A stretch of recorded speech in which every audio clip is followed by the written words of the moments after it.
Draga Mirela, dobrodošla, lepo, toplo pozdravljena na današnji super krasen dan.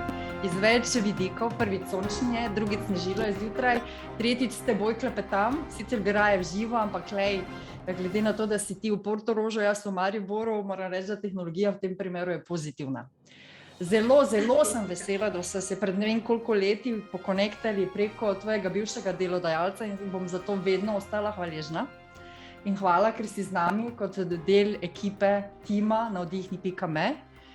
In evo, danes sva tukaj, da malček poklepetava o tvojem zadnjem prispevku, ne bom rekla zadnjem, ne maram te besede, o tvojem prispevku, ki si ga zapisala in bo kmalu objavljen, oziroma je že bil objavljen, odvisno kdaj boste gledali ta video.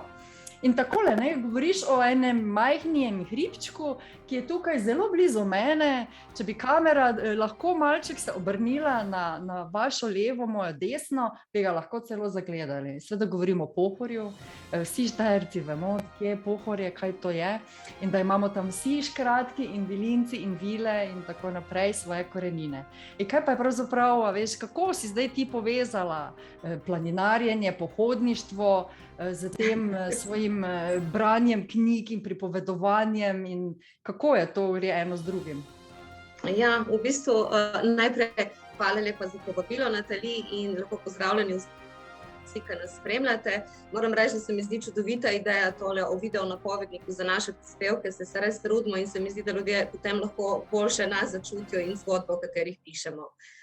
Zdaj pa, ker se Pohorja tiče, v bistvu ponovadi je tako, da sem vedno do zdaj nekako pisala o knjigah ali pa o neki tematiki, ki je obravnavana v knjigi, ki me zdaj pač v nekem obdobju življenja okupira in pač potem o tem moram jaz pisati.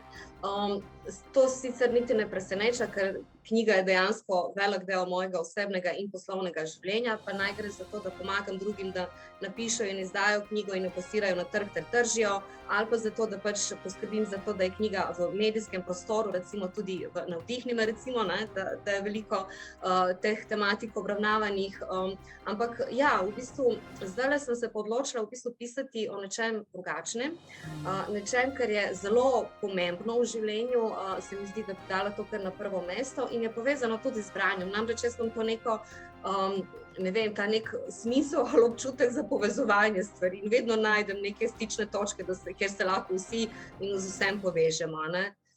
Zdaj v bistvu to, kar je skupnega nekako, ta moja ljubezen do narave ali pa oziroma do pohodništva, do planinarjenja in do knjige, to, da oboje nam daje v bistvu nas popele na eno tako super pustolovščino v nek drugačen svet, v neko drugo dimenzijo, kjer smo odmaknjeni od vsakdanjih skrbi in pač nekih stresov in rutine in potem imamo priložnost, da torej se umirimo, se sprostimo, razmislimo o svojem življenju, mogoče spoznamo neke nove aspekte svojega življenja in mogoče celo sklenemo neke nove dogovore v bistvu, ne?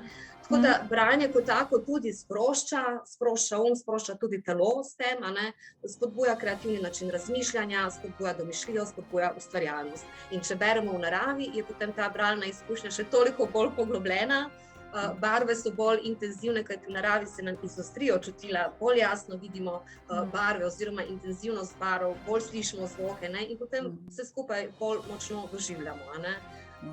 Zdaj pa, kar se narave tiče, narava je dejansko nekak naš primarni svet in neusahljivi vir moči, tam se vedno lahko umaknemo od tega hrupnega sveta, in zdaj pohodništvo. Pohodništvo je pa tle nekje vmes, torej zelo dober način, da se bolj poglobljeno povežemo z naravo, kajti ni ista izkušnja, če gremo, na jasu meditirati ali pa če gremo hoditi za več dni. In dejansko, ko hodimo naprej, se premika tudi nekaj znotraj nas. Neke spremembe se pač začnejo dogajati, neka bremena v bistvu začnejo se luščati in odpadati in nekako vse lažji postajamo. Tako da dejansko poleg tega, da je hoja nekako najbolj naraven način, da aktiviramo svoje telo in da ga pri tem ne obremenimo, je poleg tega v bistvu tudi odlična zadeva za sproščanje uma, torej za blokade, za vse. Ko pa pridemo do ene točke telesne zmogljivosti, takrat pa v bistvu smo najbolj v stiku s sabo, s svojim telesom, s svojimi občutki in svojimi mislimi. In zgodi se moment, ko mislimo, da ne zmoremo več. In potem takrat imamo spet priložnost, da z vso nežnostjo dobesedno predihamo to omejujoče prepričanje, ki nam ne govori, da ne moremo enega koraka več naprej, ne? Pa to sploh ni res. In potem mic po mic, bolj kot delamo te korake naprej, bolj se odmikamo od onega prepričanja, da ne zmoremo. In vse bolj postajamo neka nova osebnost, nek novi jaz, z nekim novim prepričanjem, da dejansko zmoremo veliko več, kot si to mislimo. In to je ta mentalni preboj, ki nas dejansko osvobodi in se nam zdi pravzaprav smešno, kako smo lahko toliko prej verjeli temu, da ne zmoremo nečesa. Ne?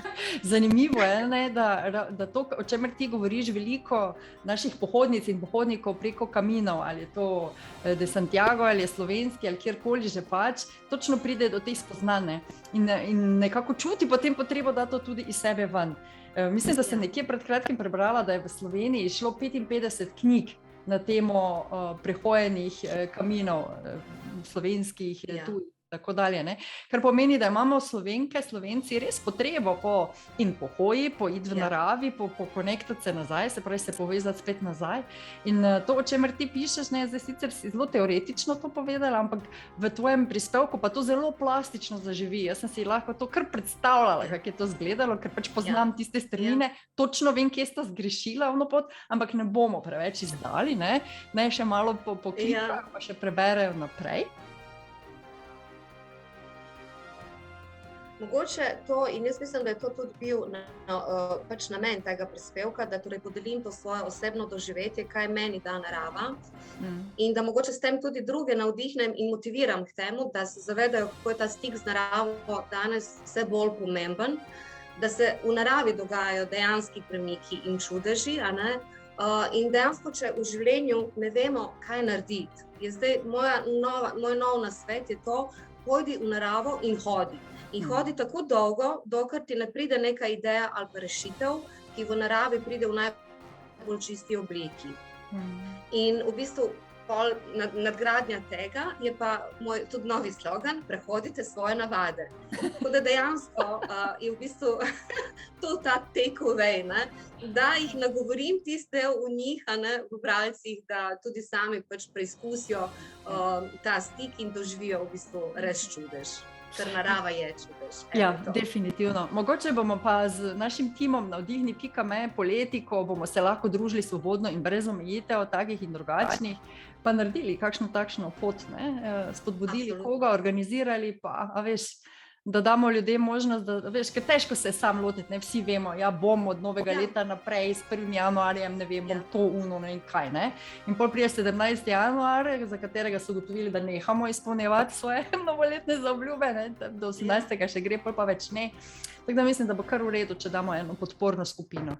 Mirela, jaz sem ti od srca hvaležna za to, kar si danes znala. Enako, jaz tudi tebi. Hvala ti za priložnost. Ampak se mi zdi, da želiš še nekaj povedati. Ajde, reči. Hotela sem povedati samo še to, da dejansko kako ta ima vpliv na nas, ne, in kako nas v bistvu tako odvrača od teh nekih novih naših želja ali pa potreb, ne, in recimo tako nas zadržuje na kavču, namesto da gremo, ne vem, na en sprehod, bomo raje. Tako tudi, pač, ko si v naravi, ne, ti govori, ne moreš več, ampak seveda lahko, ker gre za čisto dosegljive cilje, nič ne gre za nobeno ekstremno stvar. Gre samo za to, da se pomikamo naprej z življenjem, usklajeno z življenjem naprej, se premika tudi življenje znotraj nas, zunaj nas in vse gre eni taki čudežni izkušnji. No. Mirela, hvala in se veselim vseh nadaljnjih zgodb. Navdihni.me z Mirelo in z Natali. Lepo bodite.